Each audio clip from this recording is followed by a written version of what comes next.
Okay, so I found out that Australia once declared actual military war on birds at 1 a.m. last night, and I genuinely have not recovered. You need to hear this. The year is 1932.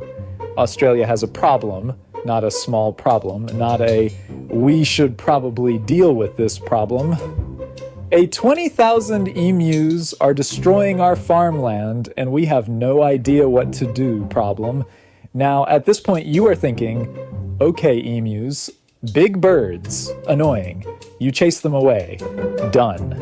That is what a normal country does. Australia did not do that. Australia called the army, actual soldiers, actual weapons.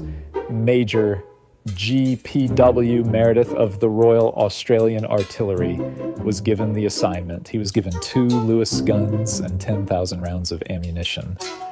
His orders were to go to the Campion district of Western Australia and deal with the emu situation. He thought this would take a few days. Okay. The soldiers arrived on the 2nd of November, 1932. They set up their position. 20,000 emus were in the area. This should have been straightforward. This should have been embarrassingly easy. The emus did not read the plan. Here is what happened. The moment the soldiers opened fire, the emus scattered, not in a panicked, disorganized way, in a coordinated, deliberate way. They split into small groups and disappeared into the bush. Every single time, the soldiers regrouped and found another cluster of emus. The emus scattered again.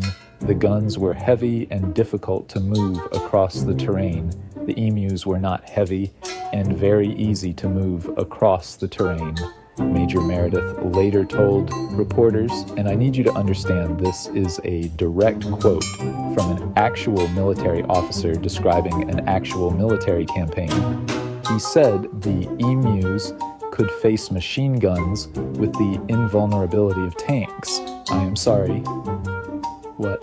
He compared emus to tanks. This man was issued military-grade weaponry, and he came back and said the birds won. After 12 days, the Australian government quietly withdrew the soldiers. The official report noted that the guns had fired nearly 2,500 rounds. The confirmed emu casualties were somewhere between 50 and 250, depending on which report you read. Out of 20,000, the emus were not significantly bothered. The operation was tried again in 1948 and in 1949. The emus won both times. Australia stopped declaring war on emus after that. The emus are still there.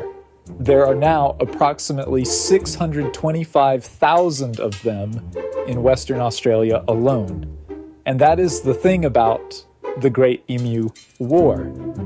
The people who lived through it had no idea they were living through something that would keep a person like me awake at 1 a.m. hundreds of years later, completely unable to accept that a country lost a war to birds and just never talked about it again. Okay, see you next one.